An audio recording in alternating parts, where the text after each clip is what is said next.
మరి నిజంగా నువ్వు వాక్యాన్ని నమ్మితే, నీ ఇంట్లో దోషం ఉంది అంటే వాస్తు సిద్ధాంతి చెప్పిన మాట నువ్వు ఎందుకు నమ్ముతున్నావు? నీ ఇంట్లో ఏదో తేడా ఉంది, నీ మీద ఏదో ప్రయోగం జరిగింది అంటే నువ్వెందుకు ఇబ్బంది పడుతున్నావు? నువ్వెందుకు కంగారు పడుతున్నావు? నువ్వెందుకు కలవరానికి గురయ్యి ఏదేదో దారులు వెతుక్కుంటున్నావు? ఒక్కసారి ఆలోచించు. నీకు శత్రువులు ఉండొచ్చు, నీ మీద ప్రయోగాలే చేసి ఉండొచ్చు, కానీ వాటికి నీ మీద అధికారం ఉందా? నీకు వాటి మీద అధికారం ఉందా? అసలు ఎవరి గురించి ఎవరు ఆలోచించాలి? ఎవరికి ఎవరు భయపడాలి? ఎవరికి ఎవరు భయపడుతున్నారు? నేను చెబుతున్నా, బుద్ధిహీనత. మన గురించి శత్రువు ఆలోచించాలి, మనకు వాడు భయపడాలి, కానీ ఆపోజిట్లో వాడి గురించి మనం టెన్షన్ పడి వాడి గురించి మనం కంగారు పడుతున్నాం. చాలా స్పష్టంగా యేసయ్య చెప్పాడు, భయపడకుడి, మీ తండ్రి సెలవు లేక మీ తల వెంట్రుకలలో ఒక్కటి కూడా కదలదన్నాడు. కానీ ఈరోజు దేవుని నమ్ముకున్నాము, క్రైస్తవులం అయ్యాము, బాప్తిస్మాలు పొందామని ఒక పక్క చెప్పుకుంటూనే మరో పక్క అన్యుల కంటే దారుణంగా పనికిమాలిన ఆచారాలను ఫాలో అవుతున్న వాళ్ళు కుప్పలు తెప్పలుగా ఉన్నారు. పనికిమాలిన విషయాలను నమ్మి గుండెలు బాదుకుంటున్న స్థితిలో క్రైస్తవులం అని చెప్పుకుంటున్న వాళ్ళు చాలామంది ఉన్నారు. ప్రయోగతంతు జరిగింది, మంత్ర ప్రయోగం జరిగింది, ఎవడో గిట్టని వాడు నీకేదో చేశాడు, అయినా దేవుని సెలవు లేకుండా అది నీ మీద పారదు కదా. ఎందుకంటే మంత్రప్రయోగం చేసి ఒక దయ్యాన్ని నీ మీదకి పంపుతాడు వాడు. అసలు దయ్యాల రాజు మీదే నీకు అధికారం ఉంటే దయ్యం ఎంత? ఒక్కసారి ఆలోచించును. అపవిత్రాత్మల మీద రాజు ఎవరు? సైతాను. సైతాను గాడి మీదే నీకు అధికారం ఉంటే వాడి బంటు, వాడి దూత దయ్యం లేదా అపవిత్రాత్మ, అది నిన్నేం చేసింది? కానీ ఏం జరిగిందో తెలుసా? నీకు ఇవ్వబడిన అధికారం నువ్వు గుర్తించకపోవటం అనే బుద్ధిహీనత వల్ల వాటిని నువ్వు నమ్ముతావు. వాటిని ఎప్పుడైతే నమ్మావో, వాటిని ఎప్పుడైతే విశ్వసించావో, నిజంగానే అవి నీ మీద పనిచేస్తాయి. అందుకే మీరు జాగ్రత్తగా వినండి అని చెప్తున్నాను నేను. సాతాను శక్తులు ఎప్పుడు నీ మీద పనిచేస్తాయో తెలుసా? వాటిని ఎప్పుడు నువ్వు విశ్వసిస్తావో, వాటి గురించి ఎప్పుడు నువ్వు కలవరపడతావో, ఎప్పుడు భయపడతావో, ఎప్పుడు ఆలోచిస్తావో, అప్పుడు అవి నీ మీద పనిచేస్తాయి. నిజంగానే పనిచేస్తాయి. నీ మీద, నీ ఇంటి మీద, నీ కుటుంబం మీద పనిచేస్తాయి అవి. దానికి ఏది ఆధారం చేసుకుంటే తెలుసా? నీ విశ్వాసాన్ని ఆధారం చేసుకుంటాయి అవి. కానీ నువ్వు నమ్మకపోతే, నువ్వు వాటిని విశ్వసించకపోతే అవి నీ మీద పారవుగాక పారవు.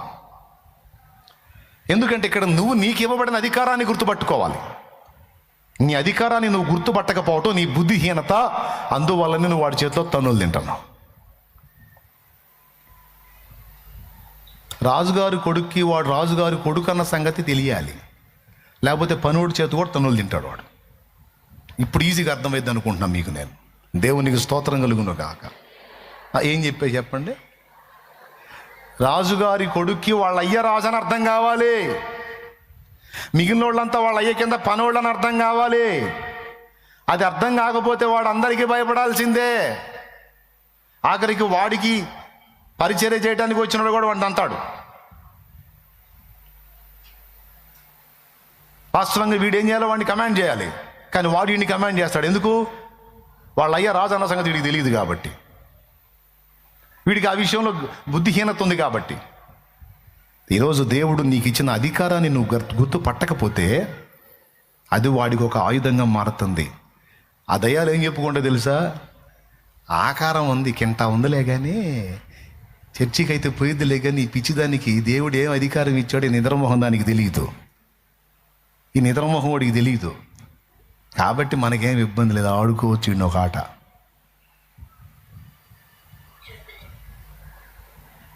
వాడికి ఇవ్వబడిన అధికారం ఏందో, ఆ స్థాయి ఏంటో వానికి అర్థమైనప్పుడు శాసించగలుగుతాడు.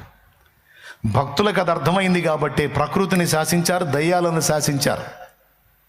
ఊరు మొత్తం కలిసి పుతోను అని దేవతగా ఆరాధించేటువంటి దాన్ని పౌలు గద్దించాడు.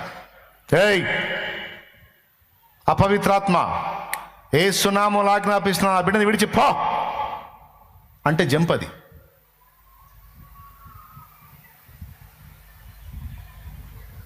ఎలా సాధ్యం? పౌలుకు తెలుసు తనకివ్వబడిన అధికారం ఏంటో, పేతురుకు తెలుసు తనకివ్వబడిన అధికారం ఏంటో, భక్తులకు తెలుసు తనకివ్వబడిన అధికారం ఏంటో. కానీ ఈరోజు చర్చికి వస్తున్నావు, దేవుని సన్నిధిలో ఎదుగుతున్నావు, నీకు నాకు తెలియలేదు మనకివ్వబడిన అధికారం ఏంటో.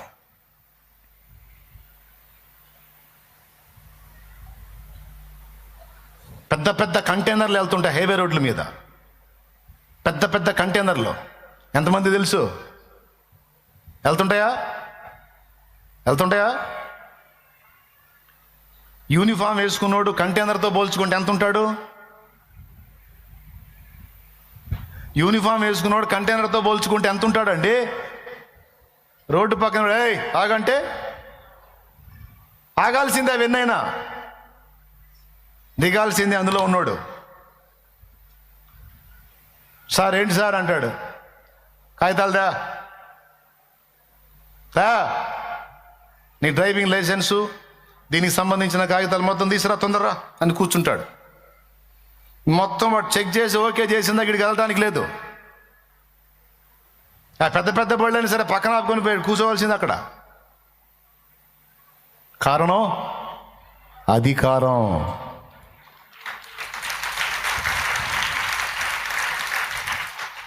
ఎంత పెద్ద కంటైనర్లు అయితేనేవా,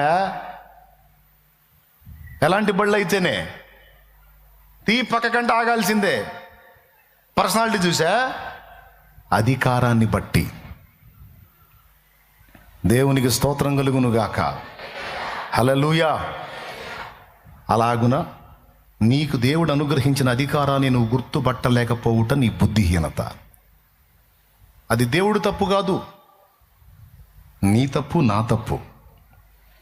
దేవుడు ఉన్నాడని మనం ఎరగటం, ఆ దేవుడు తన రక్తంతో మనల్ని కడిగాడని నమ్మటం, కడిగిన తర్వాత కుమారులనుగా కుమార్తెలనుగా స్వీకరించాడని గ్రహించటం, అలా స్వీకరించి మనకు శత్రువు మీద, శత్రు బలమంతటి మీద అధికారం ఇచ్చాడని నమ్మటం మన బాధ్యత. ఆ అధికారాన్ని యేసయ్య ఎరుగున్నాడు కనుకనే ప్రకృతిని శాసించాడు, దయ్యాలను శాసించాడు, సైతానుని శాసించాడు.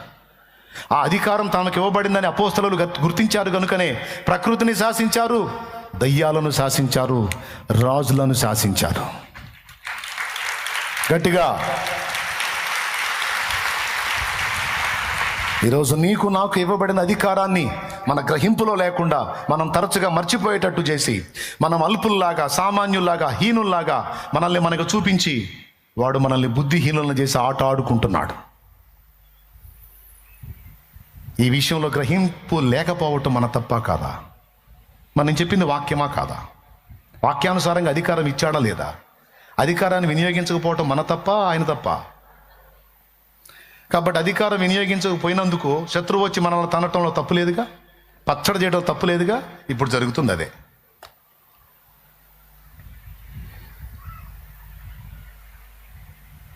నీ మీదే చేతబడి చేశారు, మీ ఇంట్లోనే నాకు చీకటి కనపడుతుంది అనగానే అవునా అవునా కనపడుతుందా, అట్టయితే ఎట్టయ్యా ఒక 50,000 ఇస్తే వెలుగు కనపడుద్ది, ఒక 20,000 ఇస్తే వెలుగు కనపడుద్ది, ఒక ₹1,00,000 ఇస్తే వెలుగు కనపడుద్ది. ఇకంతా వెలుగే. ఎవడురా నువ్వు? చేతబడి చీకటి దెయ్యమా? ఎవరినో రమ్మనరా. నా దేవుడిచ్చిన అధికారం నాది. నా దేవుడిచ్చిన అధికారం నాకుంది. ఏది నన్ను గెలవగలిగేది?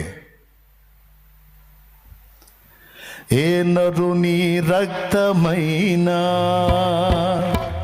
రోగములను స్వస్థపరచేనా, ఏ నరుని రక్తమైనా దయ్యములను పారద్రోలేనా, ఏ నరుని రక్తమైనా రోగములను స్వస్థపరచేనా, ఏ నరుని రక్తమైనా దయ్యములను పారద్రోలేనా, రోగాలపై జయం భయము, రోగాలపై జయము దయ్యాలకే భయము, రోగాలపై జయము దయ్యాలకే భయము, రోగాలపై జయము దయ్యాలకే భయము, కలిగించు రక్తము నా యేసు రక్తము, కలిగించు రక్తము నా యేసు రక్తము, యేసు రక్తము పరిశుద్ధ రక్తము, యేసు రక్తము అతి దైవ రక్తము, యేసు రక్తము పరిశుద్ధ రక్తము, యేసు రక్తము అతి దైవ రక్తము, యేసు రక్తము అతి దైవ రక్తము, యేసు రక్తము అతి దైవ రక్తము, నిర్దోషమైనది.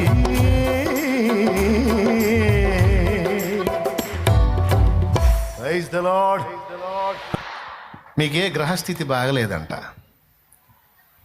అందుకని గ్రహశాంతి చేయాలంట. మీ ఇంట్లోనే వాస్తు బాగలేదంట, మరే మీ మీద శాతబడి జరిగిందంట. మీ గిట్టిన వాళ్ళు మీ బంధువులే మీకు చేశారంట. అఫ్కోర్స్ చేస్తే చేసి ఉండొచ్చు. అయితే పారిద్దా? పారితే ఒక కారణాన్ని బట్టి పారాలి. నువ్వు యేసునందు విశ్వాసం ఉంచకపోతే పారాలి తప్ప, యేసునందు విశ్వాసం ఉంచి నీ అధికారం నువ్వు ఎరిగి ఉంటే వాడు చేసింది నీ మీద బాటం కాదు, రిటర్న్ పోయి వాడి ముఖమే పగిలిద్ది. మళ్ళీ ఇంకోసారి ఎవడికి చేయకుండా పక్క పక్క.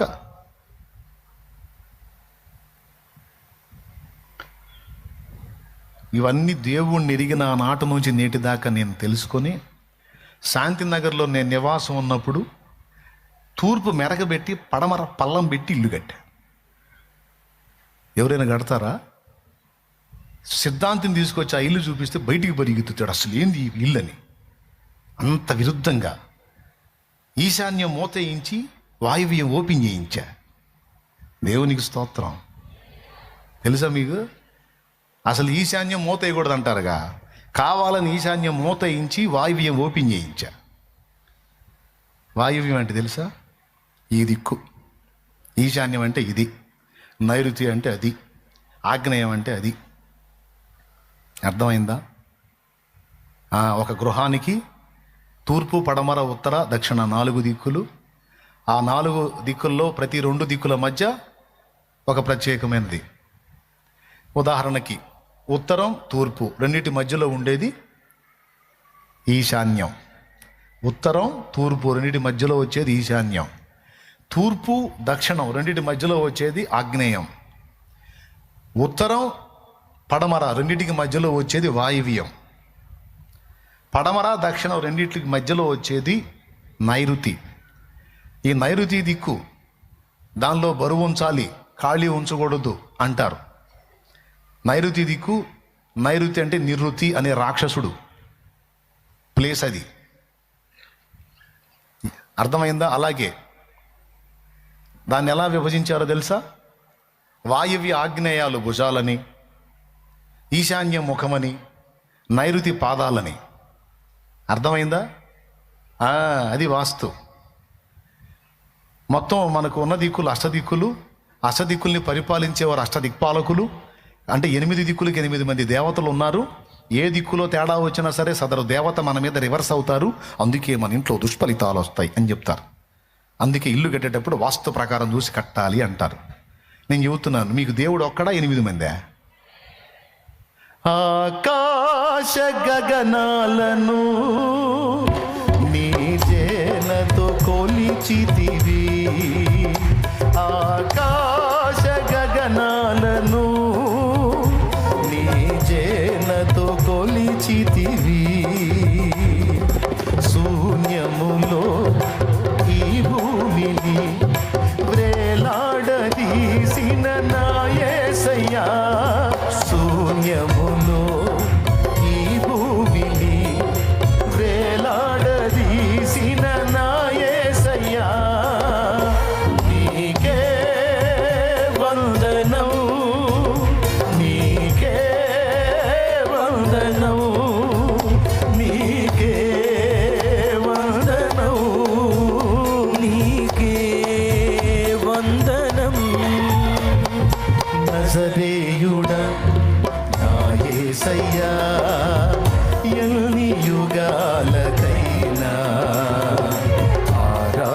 దైవము నీవేనని గళమెత్తి నీ కీర్తినే చాటెదా నజరేయుడా నా యేసయ్యా. స్తోత్రం. అన్ని దిక్కులు చేసింది ఎవరండి? 8 మంది ఒకడా? మరి మనకు 8 మంది ఆడొచ్చారు? వాస్తు నిజమని నమ్ముతున్నాడు, 8 మంది దేవతలు ఉన్నారని నమ్ముతున్నాడు. అర్థమైందా? అప్పుడు అవిశ్వాసితో సమానం అయిపోతాడు. పొర్రపాటును కూడా అది నమ్మకూడదు. అదొక అజ్ఞాన క్రియ. నీ అమాయకత్వాన్ని అవతలాడు సొమ్ము చేసుకోవడానికి ఒక దారి. అందుకే కావాలని నేను మాటలు చెప్తే కాదుగా, అందుకే నేను నివాసం ఉండే ఆ ఇల్లుని పూర్తి క్వైట్ ఆపోజిట్ వాస్తు విరుద్ధంగా కట్టా. 12 సంవత్సరాలు అదే ఇంటూ ఉన్నా.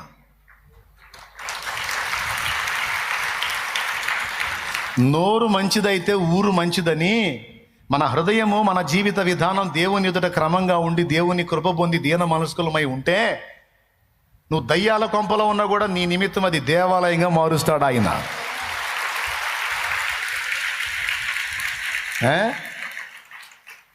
దేవుని ఎదుట బ్రతుకు సరిగ్గా లేకుండా అన్ని వాస్తులు సరిగ్గా చూసుకుని అస్తులే మిగులుతాయి కానీ ఏం మిగలవు. అర్థమైందా? ఏ సరిగా ఉండాలి? దేవుని ఎదుట మన బ్రతుకు సరిగా ఉండదు. ఒక్కటి జాగ్రత్త చూసుకోవాలి. మన పథ్యం అదే. అదొక్కటి మనం క్రమంగా ఉంటే నువ్వు ఎట్లాంటి చోట అడుగుపెట్టిందని నీ నిమిత్తం దేవుడు దాన్ని ఆశీర్వదిస్తాడు. ఈశాన్యం ఎవరన్నా మోస్తారా? మీకు తెలిసి చెప్పండి. మీరు మోస్తారా? ఈశాన్యం ఎవరన్నా మోస్తారా? మొయ్యొచ్చా? మూసికట్టి ఇప్పుడు కూడా అంతే ఉంది. అశోక్ ఉంటున్నాడు ఆ ఇంట్లో, మీరు పోయి చూడండి. తూర్పు మెరకబెట్టి పడమర పల్లం ఎవరన్నా పెడతారా? కావాలంటే తూర్పు గది మెరకు ఉంటుంది, పడమర గది పల్లం ఉంటుంది. కావాలంటే చూసుకోండి. నా ఇష్టం వచ్చిన చోట కిటికీ పెట్టా, నా ఇష్టం వచ్చిన చోట వాకిలి పెట్టా. మాట్లాడే పని లేదు. 12 సంవత్సరాలు అద్భుతంగా ఆశీర్వదించబడ్డా.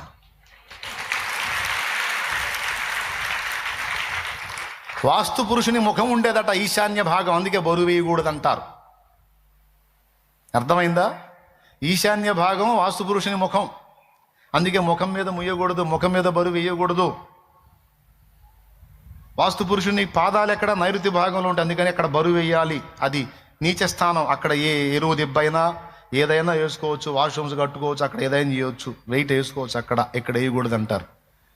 ఇంటికి పోయి ఫాలో అంటే చాలేమన్న కూడా చెప్పాడుగా ఇక్కడేం ఉండకూడదని. చేస్తారా? ఆళ్ళ మాటలు ఏళ్ళ మాటలు నమ్మి ఇట్లాంటి మాటలు నమ్మి ఇల్లు పగల కొట్టుకున్నారు. కమ్మని ఇల్లు అటు పగల కొట్టి ఇటు పగల కొట్టి అటు పగల కొట్టి ఇటు చివరికి ఖాళీ ప్లాట్ అమ్ముకొని పోయారు. మేము కూడా పగల కొట్టి చివరికి ఏదో సిద్ధాంతులు తెచ్చి డబ్బులు అయిపోయి అప్పులు అయిపోయి నేనే వాస్తు పుస్తకాలు తెచ్చుకొని చదవటం మొదలుపెట్టా. మళ్ళీ నేను చదివి కొన్ని పగల కొట్టించా మా ఇంట్లో. బుద్ధిహీనత అది నిజం కాదు. ఇప్పుడు నేను నివాసం ఉండే ఇల్లు కూడా చూడండి మీరు. ఈశాన్యంలో చెట్టు ఉంటుందా? ఈశాన్యంలో సమాధి ఎవడన్నా పెడతాడా? మయ్య సమాధి పెట్టా నేను ఈశాన్యంలో. పెద్ద చెట్టు కూడా వేసా. చూడండి మీకు ఇంట్రెస్ట్ ఉంటే. ఇంతమంది పోతే పట్టలే కానీ అడిగితే ఇట్లా అన్న చెప్పాడుకు చూద్దామని వచ్చామంటే చూపిస్తారు, ఇబ్బంది ఏం లేదు. నా ఇష్టం, నాకు ఎలా సౌకర్యం ఉంటే అలా కట్టుకుంటా. దేవునికి స్తోత్రం కలుగును గాక. హల్లెలూయా. రేకులు ఉత్తరానికి కానీ తూర్పు కానీ దించాలంటారు. నేను పడమరకి దించుతా, దక్షిణాన్ని కూడా దించుతా. నా ఇష్టం. నేను చెప్పేది మాటలుగా నిజంగా చెబుతున్నాను నేను. హలో వాస్తు పిచ్చోళ్ళు, ఇక్కడ కూర్చొని వాక్యం బాగా నిన్నట్టుండి ఇంటికి బాగా ఇవ్వడం నేను చెబితే సార్ అంతేనంటావా? అట్నే, అందుకే కాబోలు అసలు ఏం మిగలట్లేదు డబ్బులు. నీకెందుకు ఇది పగలగొట్టు, నీకు కుప్పలు మిగులుతాయని పగలగొడతాడు. ఏముండదు. డబ్బులు ఇంకా కాసిన అప్పులు చేసుకొని మళ్ళీ గోడలు కట్టుకోవడం తప్ప ఏముండదు. పొర్రపాటును కూడా పిచ్చి శాస్త్రాలను నమ్మొద్దు, అవి కహానీలు. దేవునికి స్తోత్రం కలుగును గాక. వేమన యోగి మామూలు తిట్ల ఈ జాతకాలు, ముహూర్తాలు, ఈ వాస్తులు, ఈ వ్యక్తుల్ని నేను తిట్టానంటే మళ్ళీ ఏడిచేస్తా, అందుకని వేమన్న తిట్టాడు. విప్రులెల్ల చేరి వెర్రి కూతలు గూసి, విప్రులెల్ల చేరి వెర్రి కూతలు గూసి, సతిపతులను గూర్చే సమ్మతమున మును ముహూర్తముంచె ముండెట్టు మోసరా విశ్వదాభిరామ వినురవేమ అన్నాడు. ఏమన్నా అర్థమైందా మీకు? విప్రులల్లా చేరి వెర్రి కూతలు కూసి అంటే పంతులందరూ చేరి మంత్రాలు చదివి, సతీపతులను గూర్చే సమ్మతమున భార్యాభర్తలకు ఇద్దరు కలిపి పెళ్లి చేశారంట. అమ్మాయికి అబ్బాయి కలిపి భార్యాభర్తలు చేశారు. మును ముహూర్తము ముందుగా ముహూర్తం పెట్టి మరీ పెళ్లి చేశారంట. పెళ్లి చేసిన కొద్ది రోజులకి అబ్బాయి పోయాడంట. ముండెట్టు మోసరా,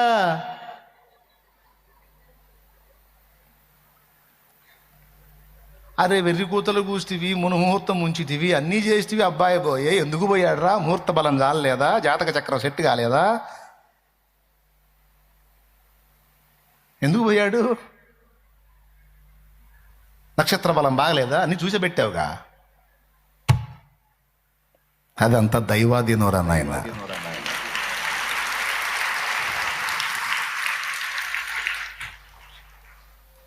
చండాలం తిడతాడు వేమన యోగి. మళ్ళీ నేను తిట్టానంటే ఏడిచేస్తా. నేను కాదు, వేమన యోగి. పిండములను చేసి పితరులను దలపోసి కాకులకు బెట్టు గాడ్జలారా, పిండములను చేసి పితరులను దలపోసి కాకులకు బెట్టు గాడ్జలారా, పియ్యదినెడి కాకి పితరుడెట్లాయరా.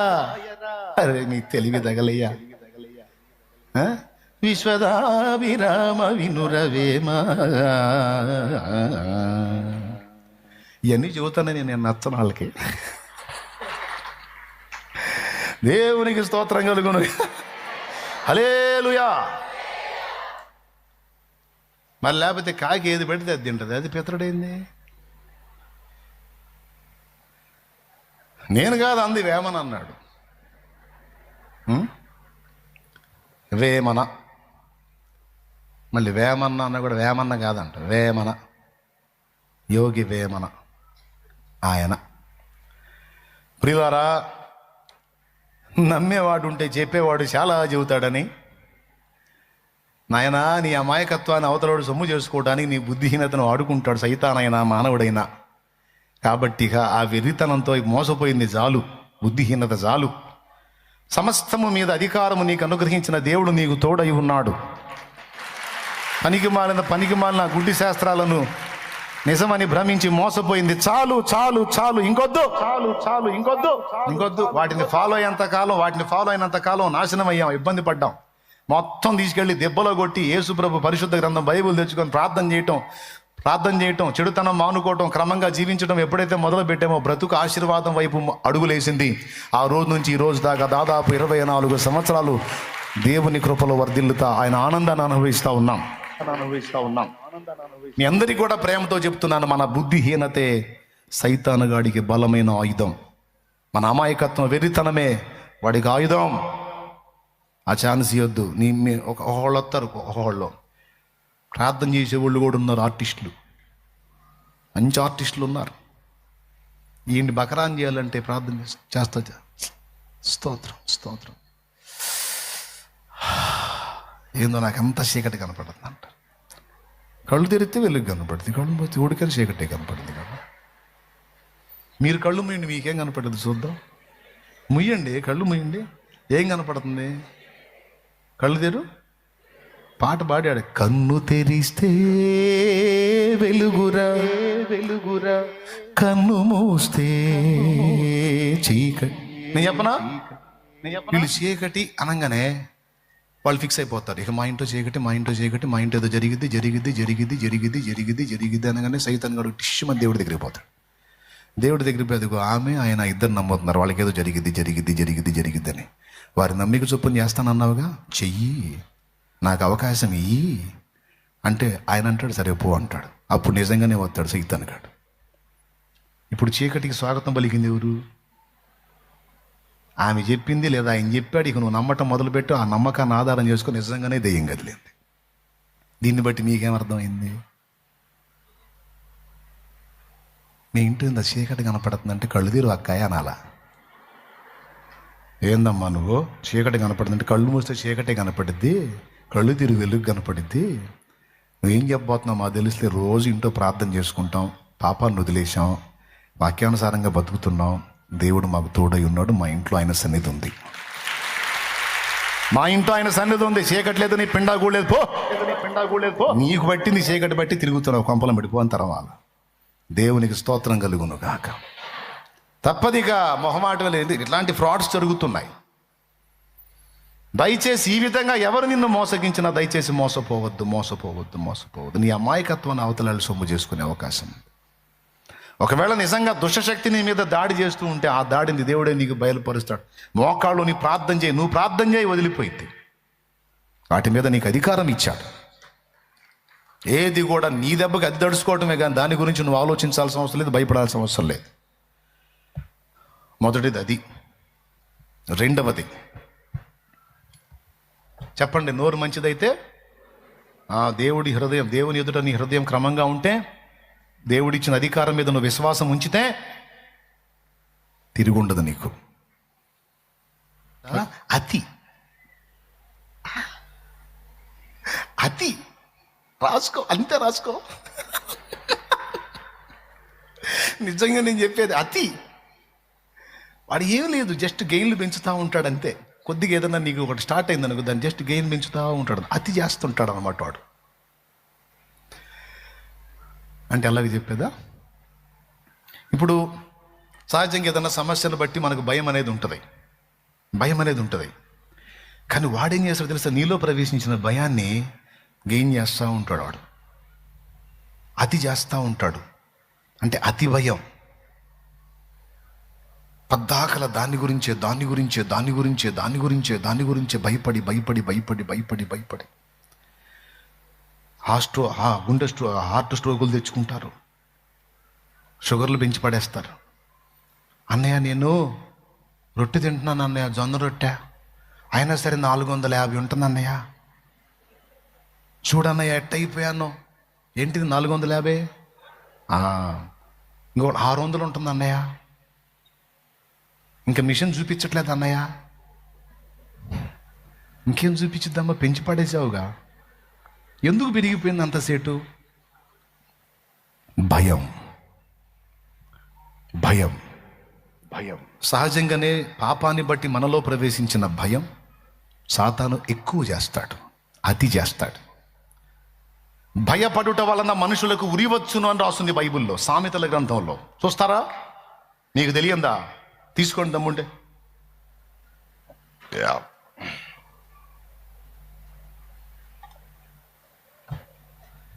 మీకు ఆలస్యం అయిద్దాం, నేను చూపిస్తాలే. సామెతల గ్రంథము, భయపడుట వలన మనుషులకు ఉరివచ్చును, వీడేమో దరిద్రుడు దాన్ని ఎక్కువ చేస్తాడు. 29-25 నాయన చదువు. భయపడుట వలన మనుషులకు ఉరివచ్చును. అది రాసుకోనాయనా, అండర్లైన్ చేయి బాబు. నిత్యము భయము కలిగి ప్రవర్తించువాడు ధన్యుడు అన్నాడు. ఇటుపక్క చూడు, 28-14 చూడు. నిత్యము భయము కలిగి ప్రవర్తించువాడు ధన్యుడు. ఒక చోటేమో భయపడటం మంచిది అన్నాడు, ఒక చోటేమో భయపడితే ఊరి అన్నాడు. అంటే అర్థం ఏంటో తెలుసా? భయపడితే మంచిదని ఎందుకు అన్నాడో తెలుసా? భయపడాల్సిన వాడికి భయపడితే మంచిది. భయపడితే మంచిది, అది ధన్యత.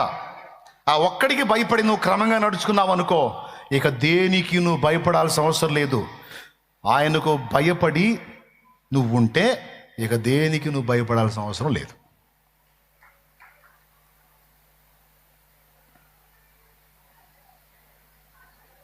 ఆగిపోయినాయా? సరే, ఈసారి వారం చూద్దాం పండి. వాళ్ళు కూడా పగబట్టారు. సైతాన్ గాడి గుట్లన్నీ బయట వేస్తున్నాయి కదా, చచ్చిపోతున్నాడు ఆడు అల్లాడి. అది చచ్చినా సరే వదిలిపెట్టేది లేదు. ఈ వారం కాకపోతే ఇంకా 4 వారాలు సరే, 20 వారాలైనా సరే ప్రొలాంగ్ చేసి మొత్తం వైనంగా చెప్పి అప్పుడు వదులుతాను నేను. దేవునికి స్తోత్రం కలుగును గాక. హల్లెలూయా. అతి చేసి మనల్ని దెబ్బ కొడతాడు బిడ్డ, గుర్తుపెట్టుకో. దేన్ని కూడా అతి అలా నీయొద్దు. దేవుడు ఏం చెప్పాడు? నీవు ధైర్యముగా ఉండాలి, సంతోషంగా ఉండాలి, నిబ్బరముగా ఉండాలని దేవుడు చెప్పాడు. కానీ నువ్వు చిన్నదానికి పెద్దదానికి, ప్రస్తుతాన్ని పరిస్థితిని గురించి, భవిష్యత్తుని గురించి, రకరకాల విషయాలను గురించి భయపడటం ఎక్కువైపోయింది. ఈరోజు భయపడటం వల్లనే రకరకాల జబ్బుల పాలవుతున్నారు. బీపీ తీవ్రంగా పెరిగిపోతుంది, గుండెపోటు సమస్యలు వస్తున్నాయి, షుగర్ సమస్య పెరిగిపోతుంది, ప్రెషర్, భయం భయం భయం భయం, కిడ్నీలు డ్యామేజ్ అవుతున్నాయి, లివర్ డ్యామేజ్ అవుతుంది, బ్రెయిన్ స్ట్రోక్లు వస్తున్నాయి. తీవ్రమైన ఒత్తిడి గురి కావటం వల్ల రోగాల బారిన పడుతున్నాడు. ఎందుకు? భయం. దేవుణ్ణి బట్టి దేవుడు ఏం చెప్తున్నాడో తెలుసా? నన్ను బట్టి నీవు ధైర్యంగా ఉండాలి. ఒక మాట చెప్తా, విశ్వాసము భయము రెండు కలిసి కాపురం చేయవంట. విశ్వాసము భయము రెండు కలిసి ఫ్రెండ్షిప్ చేయవంట. విశ్వాసము భయము రెండు కలిసి ఒక ఇంట్లో ఉండవంట. విశ్వాసం ఉన్న ఇంటిలో భయం ఉండదట. అంటే అర్థమైందా మీకు? విశ్వాసం ఉన్న వ్యక్తికి భయం ఉండదు. నువ్వు భయంలో బతుకుతున్నావంటే దేవుణ్ణి విశ్వసించట్లేదు అని అర్థం. నీలో విశ్వాసం అనేది తగ్గుముఖం పట్టినప్పుడే భయం పెరుగుతూ ఉంటుంది. విశ్వాసం అనేది నీలో పెరుగుతూ వచ్చిందనుకో, భయము నీ కాంపౌండ్ అవతలు ఉంటుంది.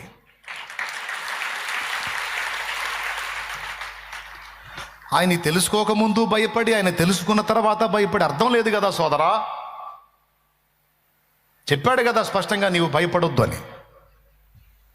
కానీ వాడు భయాన్ని ఎక్కువ చేస్తాడు. చదువు గురించి భయం, చదివితే ఉద్యోగం రాదని భయం, పెళ్ళి కాదేమో అని భయం, పిల్లలు పుట్టరేమో అని భయం, రోగం తగ్గదేమో అని భయం, అప్పులు తీరవేమో అని భయం, సమస్యలు కొలిక్కి రావేమో అని భయం, ఈ బిడ్డలు మార్పు చెందరేమో అని భయం, కోర్టులో కేసు ఏమయ్యిద్దో అని భయం, స్థలం రాదేమో అని భయం, పొలం పోయిద్దేమో అని భయం, వేసిన పంట చేతికి రాదేమో అని భయం, వచ్చిన రేటు ఉండదేమో అని భయం. భయం భయం భయం భయం భయం. అందులోనే బతకమన్నాడా దేవుడు? భయపడుట వలన మనుషులకు ఉరి వచ్చును.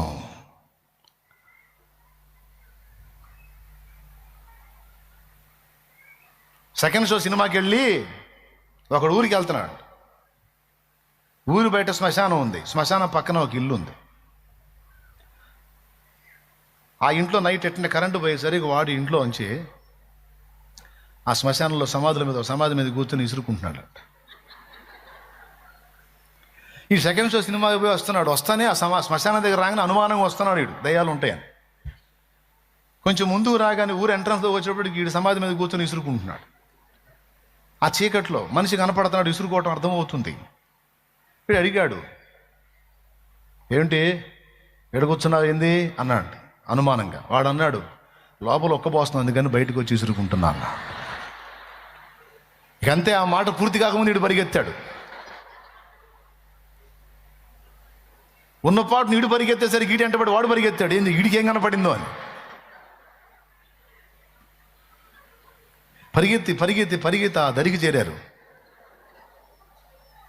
ఈడన్న మాటకు భయపడి వారు పరిగెత్తితే వాడు పరిగెత్తుతున్నాడు. నా వెనక ఏం కనపడింది, ఈడు పత్తా లేకుండా పరిగెత్తాడు. ముందే శ్మశానం కదా. చివరిగా దరికి పోయేసరికి కలుసుకున్నారు. ఏందిరా నువ్వా? నేనే. ఏది అంతలాను పరిగెత్తావంటే, మరి నేను అడుగుతున్నప్పుడు నేను ఫలానా వాడిని అని చెప్పొచ్చుగా. నువ్వు లోపల ఒక్క బాస్తుంది బయటకు వచ్చి ఇసురుకుంటున్నానంటే నువ్వు సమాధిలో నుంచి బయటకు వచ్చి దెయ్యాలు ఏమని నేను పరిగెత్తాను. ఊరే నీ తెలివి తగలే ఏడిసినట్టుంది. నువ్వు పరిగెత్తు, నేను పరిగెత్తు. భయం ముందే అలజడి.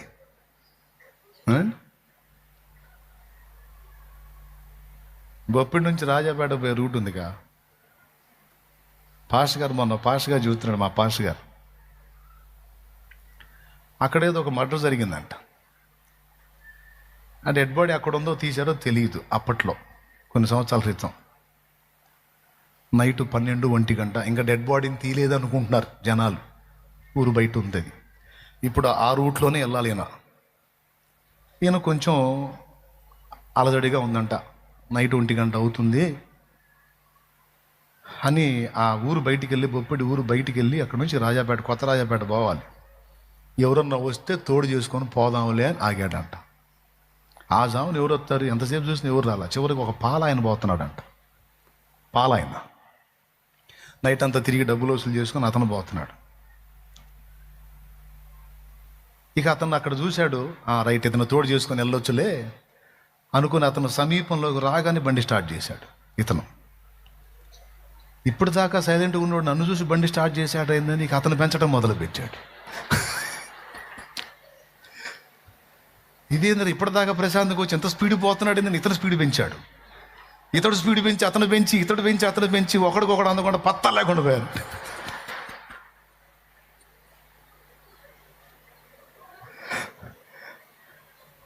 దేవునికి స్తోత్రం కలుగును గాక. హల్లెలూయా. ఏమర్థమైంది మీకు? ఏం తోడు ఉంటాడని ఈయన ఆగాడు భయం కొద్దీ. నన్ను చూసి స్టార్ట్ చేశాడు ఈడే ఊట అని చెప్పని ఆయనకి భయం కలిగి ఆయన పరిగెత్తాడు. ఆగితే పట్టుకొని కొట్టి డబ్బులు చేసుకుంటాడేమో. ఇట్లాగా కొంచెం భయాన్ని బట్టి కొన్ని జరుగుతుంటాయి. ఇవన్నీ మీకు ఎందుకు చెప్తున్నానంటే, మనిషి హృదయంలో ఉన్నటువంటి భయము రోగాలకు గురి చేసిద్ది, మనశ్శాంతి లేకుండా చేసిద్ది. బిడ్డలారా, ఈరోజు టైం చూసుకోవద్దని చెప్పా, వదిలేస్తారు కదా, టైం పట్టించుకోరుగా ఈరోజు. రైట్. అతి భయం అవసరమే, కానీ దేవుని మీద మాత్రమే. ఇక దేనికి భయపడాలి, మనుషులకు కానీ శత్రువులకు కానీ రోగాలకు కానీ పరిస్థితులు దేనికి. ఎందుకంటే ఆయన సెలవు లేకుండా నిన్నేది కూడా ముట్టజాలదు, నిన్నేది గెలవజాలదు. కలవరం, ఎవడన్నా బెదిరిస్తే కలవరం, ఎవడన్నా మాట అంటే కలవరం, ఏదన్నా ఒక మాట చెబితే కలవరం. నేను చెబుతున్నా, కలవరంలో ఉండటానికి కాదు, నువ్వు క్రీస్తు రక్తంలో కడగబడింది. విశ్వాసాన్ని బట్టి నువ్వు సమాధానముల విశ్రాంతిలో బ్రతకడానికి పిలువబడ్డావు.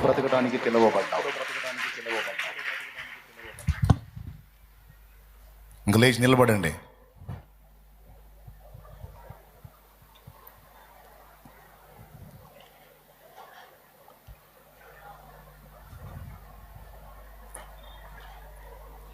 ఎందుకనగా నిలబెట్టి నడుము లేపి లేకుండా లేండి.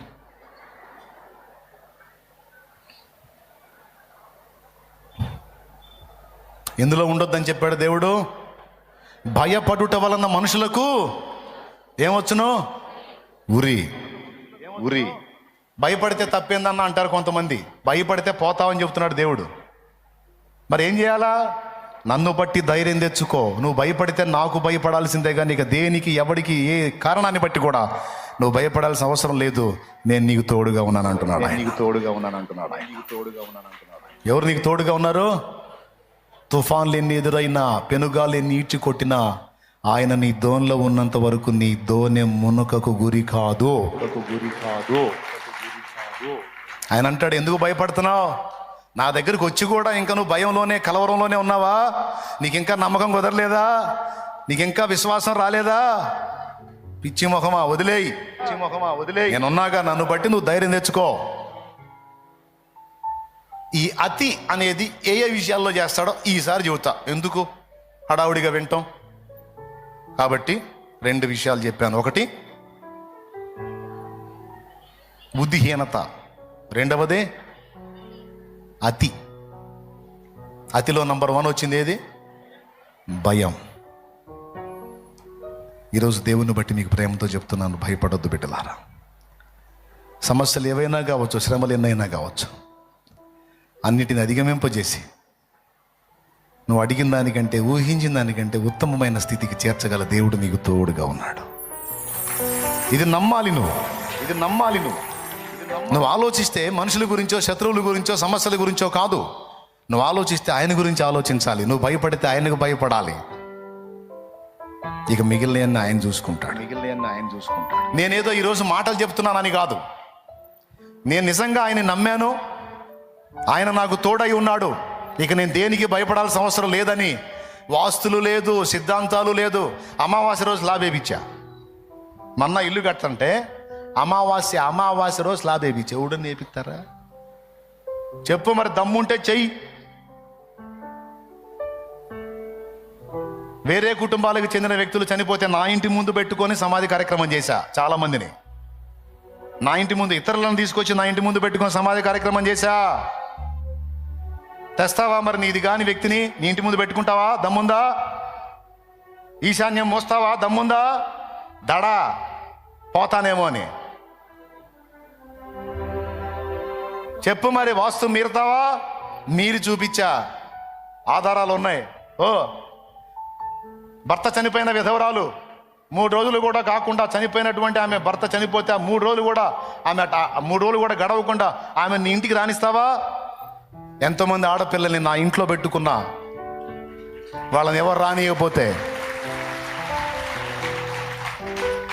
దేవునికి స్తోత్రం కలుగునుగాక. మరి ఏది వేడి కాళ్ళమ్మా, రాకూడదమ్మా. సొంత కుటుంబ సభ్యులు పుట్టింటోళ్లే రానివరే.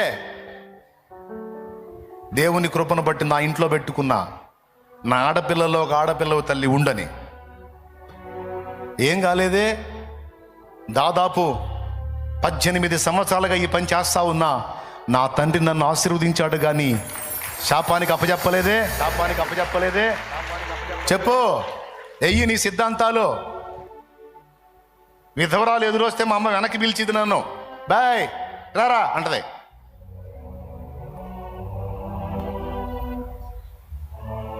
ఏంది మా అంటే పెన్ను ఉంటుంది నా దగ్గర, పెన్ను మర్చిపోయావదా అంటది. ఎందుకంటే ఆమె ఎదురొస్తుంది, పోతే ఏమన్నా అయిద్దేమో నాకని. ఇప్పుడు మా అయ్య పోయాడు, మా అమ్మ కూడా విధవరాలే అయి ఉంది. మరి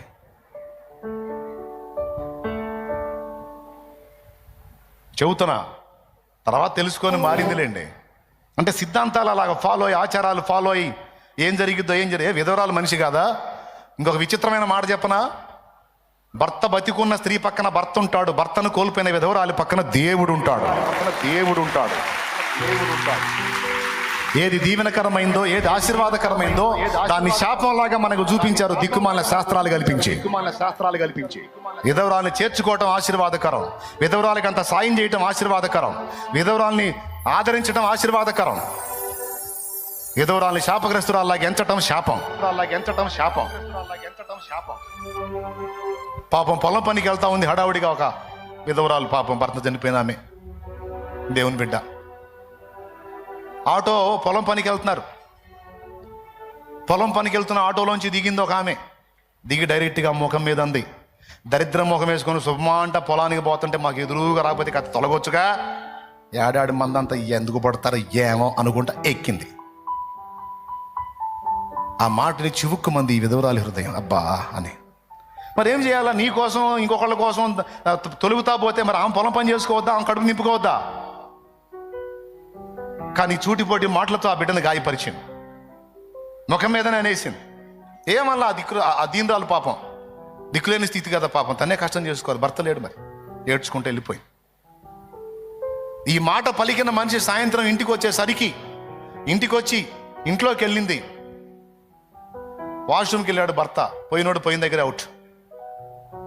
అదే రోజు 24 గంటలు గడవక ముందే అదే రోజు సాయంత్రానికి వైధవ్యం ప్రాప్తించింది ఆమెకి, విధవరాలైంది. జాగ్రత్తగా ఉండాలి మనం. దిక్కుమాలిన శాస్త్రాలు, ఆస్తులు, అది ఇది అని పెట్టుకొని, ఆచారాలు పెట్టుకొని పనికిమాలిన వాటన్నిటికీ భయపడొద్దు. ఒక దేవునికే భయపడాలి. దేవుడు నీకు తోడుగా ఉంటే ఏవి, ఎక్కడ, ఏది, ఎవడు ఏ ప్రయోగం చేసినా, ఏ వాస్తు తేడా ఉన్నా, ఏదున్నా నీకేమి కాదు. నువ్వు బాగుంటావు, వర్తిల్లుతావు. ఎంతమందికి అర్థమైంది? అతి చేయొద్దు, కలవరంలో బతకొద్దు. దేవుని యందు విశ్వాసం ఉంచారు గనక ధైర్యంగా ముందుకు కొనసాగండి. నా తండ్రి సెలవు లేకుండా నిన్నేది ముట్టదు.